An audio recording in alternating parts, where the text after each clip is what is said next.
everything that happens within an organization is as a result of something they have or have not done. The only way to get through this problem is to source it, to figure out what is in the way. Because we have so many management practices that we have not challenged, we do not break through. You see, we have belief systems. Everyone has a belief system, oftentimes based upon belief systems that other people gave them. And that's why Republicans raise little Republicans, and Democrats raise little Democrats, and Methodists raise little Methodists, because we don't challenge our religious beliefs, any of our beliefs for that matter, and we take on what has been given to us. And the same thing has happened in leadership. And there are some very dysfunctional things we've done for a long time, and let me share a few of those with you, because once you have an understanding of these, you can't go back and do these behaviors that are unhealthy ever again. For instance, most organizations do strategic planning, and what they do is they go off to a retreat center, put on their khakis, and they begin to work on the mission statement. 3 hours later, after everyone is looking at each other with very tired and exhausted faces, they finally come up with the mission statement, and it reads like this: to be a leading provider of blah, blah, blah, with outstanding customer service, high-quality products, and above rate of return to our stakeholders. I don't care what the organization, the mission statement is pretty much always the same, and the mission statement gets identically the same result, and that is, when you bring it back to the troops, they don't say, oh boy. Instead, they go, why'd you bother? Because the mission statement has never engaged, but a vision statement does. And let me tell you the difference. A vision statement is a clear picture of an end result, of what extraordinary looks like. It is what rallies our souls to be significant and make that difference by really tying in to that difference that we can make. But the reality is, many times we don't tap into that. Let me give you a few examples.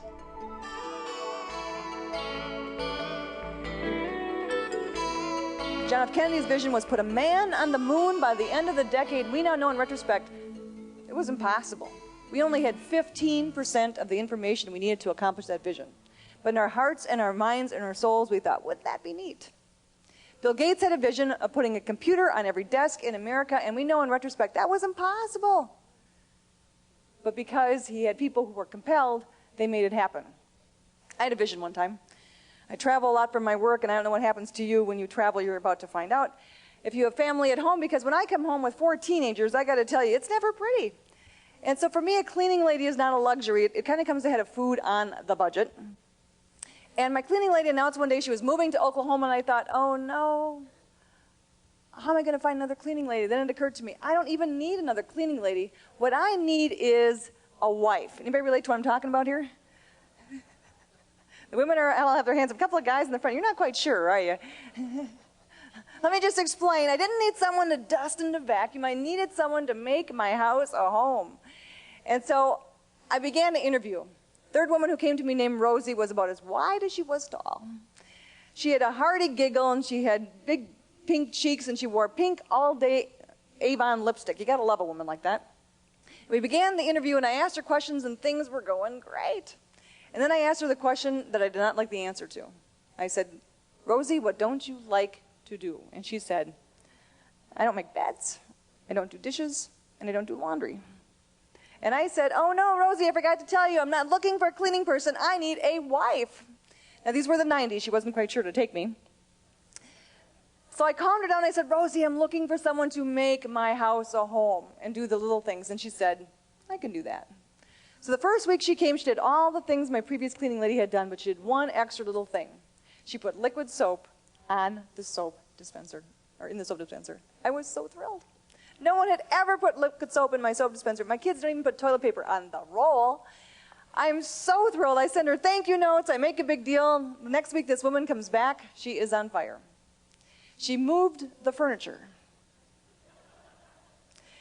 She cut flowers from her garden and put them on the kitchen table, and she cleaned underneath the refrigerator. Did you even know you could even do that? She did all kinds of things that had never been done before, and that week again I sent her thank you notes, and the following week she comes back and she's on fire, and every week it got better and better. But one week I called in from Salt Lake City because my flight was delayed, and I said, I'll be in a half an hour late, and I didn't leave the check yet. Will you want to stick around, or should I send the check? And she says, there's a roast in the freezer. How about if I make that roast? What do you think? He's with me now. I knew it. I came home that night. She had linen on the table. She had crystals. She had made a 7-course